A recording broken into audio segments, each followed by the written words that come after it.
Christmas Day, 1984. I had just reached for a butter knife when the alarm on the house next door went off, and suddenly the air was full of weapons. My father-in-law and brother-in-law went to a wall safe, pulled out handguns. My wife's cousin reached into a gym bag and pulled out a sawed-off shotgun, and they moved off.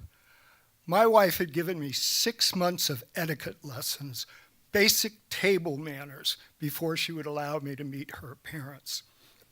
Nothing covered this situation. But I knew some basic survival rules. I knew enough not to take a butter knife to a gunfight. I picked up a rock and followed them. This was my first visit to South Africa, and I realized right then that when I married this woman, I married her country. The intruders had fled. We came back. We finished dinner. That night, I slept in my wife's childhood bedroom.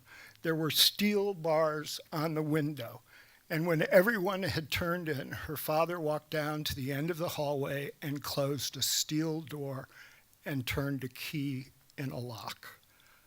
I can still hear that sound. Back in America, we read every book that had been banned in South Africa. We read every article, saw every movie, every documentary banned in South Africa. One morning in 1990, we got up at a ridiculous hour to watch a satellite broadcast of a man walking down a long road toward freedom. Nelson Mandela had been in prison for 27 years. No one even knew what he looked like. My daughter wandered into the room and asked, "Why is Mommy crying?" Easter's, Christmas, we took the kids to see Granny and Grandpa. They lived in a tiny village of 5,000 whites. 15 miles outside of town was a village with about 5,000 black Africans.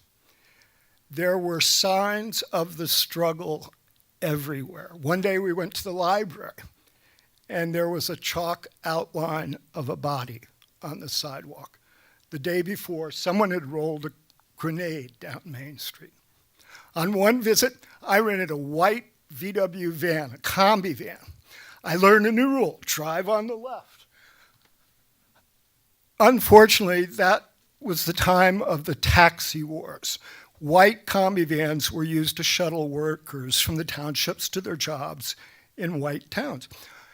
And if the driver did not have the right bumper sticker on the van, he would be dragged from the vehicle and set on fire. The right bumper sticker was something like, "I heart Soweto." And I had rented a white combi van. Christmas in Cape Town, 1994. I took my kids to see the train station at the end of the world, this magnificent marble structure, dome ceiling, a rotunda. It had the kind of acoustics you associate with God. And in the middle of the station was an old locomotive. And we walked in, and as we entered the station, we were standing in the middle, and suddenly throngs of black Africans swept into the station, singing and dancing the toi-toi, the stomping of feet, war chants, grunts, stabbing imaginary spears, women singing in a high desk chant, Amanda, Aweta, and my heart stopped. I knew what happened next. I had seen the newsreels. There would be soldiers, armored vehicles, men in helmets with shields. There would be tear gas, attack dogs, soldiers beating women and children with billy clubs. I had broken the basic rule of parenting. I had put my children in harm's way. I did a quick catalog.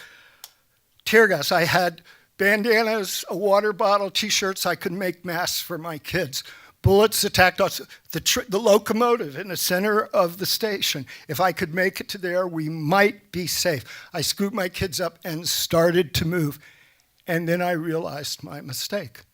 The toi-toi had been a dance of defiance.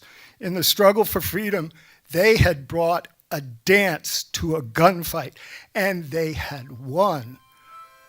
This was a dance of joy, a dance of liberation.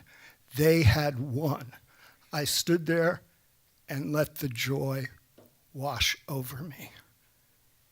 Merry Christmas, South Africa.